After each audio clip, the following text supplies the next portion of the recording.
السلام عليكم، ان شاء الله تكونوا كامل بخير. نتوما تشوفوا في هذا الفيديو تاع اليوم راح يكون عباره على وصفه ساندويتش شاورما بطريقه يجي فيها بزاف بنين وطري، وبيان سور طريقه سريعه جدا، يعني نص ساعه يكون الساندويتش تاعكم واجد. قبل ما نبدا في الفيديو ماذا بكم تشتركوا في القناه، راه كثر من 50% من اللي يشاهدوا فيديوهاتي ما راهمش مشتركين. على هديك تضغطوا على زر الاشتراك لكن ما راكمش مشتركين، وفعلوا الجرس باش اي حاجه نحطها راح يكون عندكم علم بها. وبيان سور بلا ما ننساو جيم لهذا الفيديو باش تشجعوني ان ندير لكم فيديوهات اكثر، ولكن قدرتيو شاركوا الفيديو مع اصدقائكم.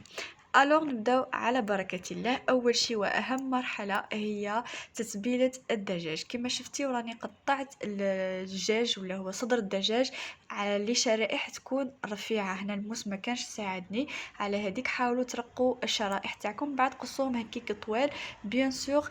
كيف بعد ديروهم رقاق باش يكونوا كيما الشاورما تاع برا. هنا حكمت بيان سور غسلت البولي تاعي مليح، زدت له واحد قريب بواطه كامله تاع ياغورت ناتور، سما هنا على حساب الكميه تاع الدجاج اللي استعملتيوها. زدت له واحد 2 سنينات تاع توم، مغرف صغيره تاع موطارد. هنا كيما راكم تشوفوا راني جبت السيترون، درت له الزيست ولو جو. كي تزيدوا لو زيست راح يجي احسن، يعني ما تخافوش حطوا بهذه الطريقه. التتبيله هذه هي اهم حاجه، وانا واش يعجبني في التتبيله هذه مش انه لازم تطول فيها، تقدروا يعني تخدموا تتبلوه من بعد تخليوها او موا 10 مينوت ومن بعد طيبوها. كما شفتيو هنا التوابل اللي حطيت الفلفل الاسود، الملح بيان سور، حطيت التوابل تاع الشاورما يعني سبيسيال، هي اللي راح تعطيك البنه هذه كامل.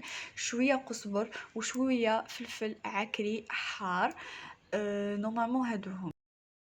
وهنا زدت ملعقه صغيره تاع العسل، ونخلطوا كل شيء مع بعض بهذه الطريقه. يعني ديجا كي تشموا ريحتها راح تكون ريحتها بزاف بنينه يعني قبل ما تطيبوها ديجا. وهنا نسيت ما حطيتش الخل، زدت ملعقه كبيره خل. بهذه الطريقه نخلط كل شيء مع بعض ونخليها على جهه لو طون نروح نقشر البطاطا تاعي ونقليها، ونوجد لي صوص اللي رايحه نحطهم في الساندويتش تاعنا بهذه الطريقه. دوك نوليو للصلصه هذه تاع التوميه. انا نقولها ماهيش توميه، يعني نحكموا ياغورت ناتور. انا درت لكم بواطه بصح انا كنت ديجا خدمت بدو بواط خلاف باسكو بواطه يعني الصراحه ما عادش تكفي. انا باش وريت لكم باك الطريقه. تحكموا بواطه ياغورت ناتور، تربيو عليها تومه يعني على حساب، الا كان حبيتيو التوم يكون باين اكثر تقدروا تكثروا.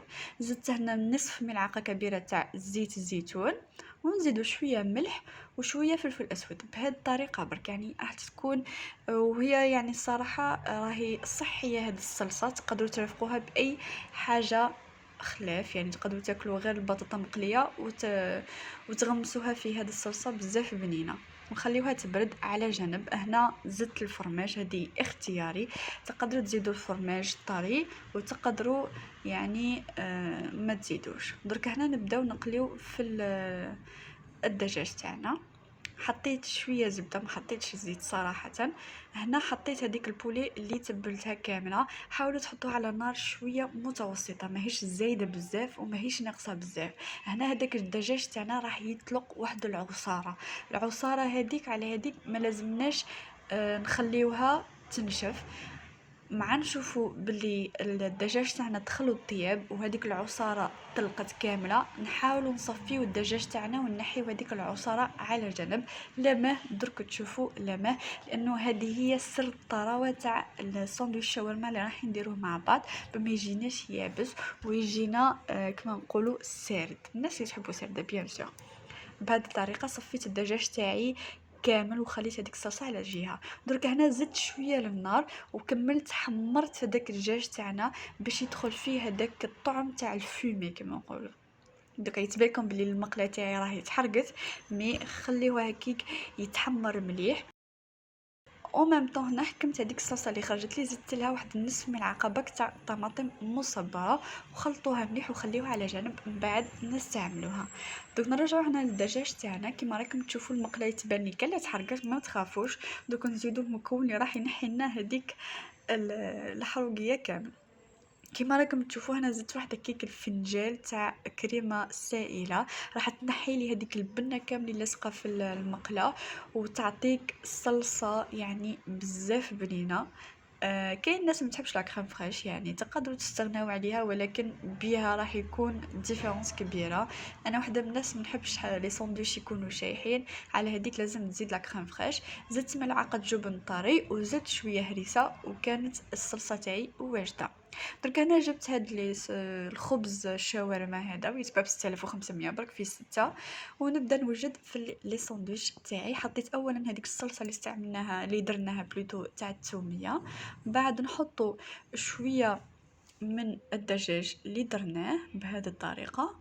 وهنا يعني يبقى اختياري، كان يحبوا يزيدوا البصل، كان يحبوا يزيدوا السلطه الطماطم، يعني كل واحد كما يحب. كان اللي حتى ما يحطش البطاطا، انا حطيت غير البطاطا والدجاج اللي درته بهذه الطريقه. ومن بعد زدت هنا الفرomاج روج ربيته من الفوق، تقدروا تزيدوا اي فرomاج عندكم ولا تفضلوه، هذه يبقى اختياري وعلى حساب اذواقكم بهذه الطريقه برك. بعد ندور ولا نشكل لي ساندويتش تاعي بهذه الطريقه. حاولوا تشريو ديما الخبز يكون جديد، شوفوا مع لا دات تاعو باش ما يجيكمش يابس ويتكسر لكم. درك هنا حطيت في البانينوس، تقدروا تخدموا في المقلاة بيان سور، ونجيبوا لاصوص هذيك اللي درناها وندهنوا الساندويتش تاعنا من الفوق. هذاك هو اللي راح يعطينا هذيك الحموريه وهذيك البنه من الفوق. شوفوا نزيدو نقلبوه من الجهه الاخرى ونزيدو ندهنوه في الجوانب كامل، ومام على الاطراف تاني حاولوا يعني تبريسيوه باش يجيكم الشكل مليح ويجيكم بنين، مهم الخبز يجي بنين. وبهذه الطريقه لي ساندويتش تاعي راهم واجدين. شوفوا كيفاه يجي، يعني انا الصراحه زدت سخفت عليه ما عم باليش عليكم، ولي سخفتوا شهيتكم في الجنه ان شاء الله. ان شاء الله تجربوه وعم بالي بلي راح يعجبكم. جربوه بالطريقه هذه وان شاء الله تكون عجبتكم لا فيديو تاع اليوم. ما تنساوش تخليوا لي رايكم في التعليقات، ونلتقي في فيديو جديد ان شاء الله مع وصفه جديده.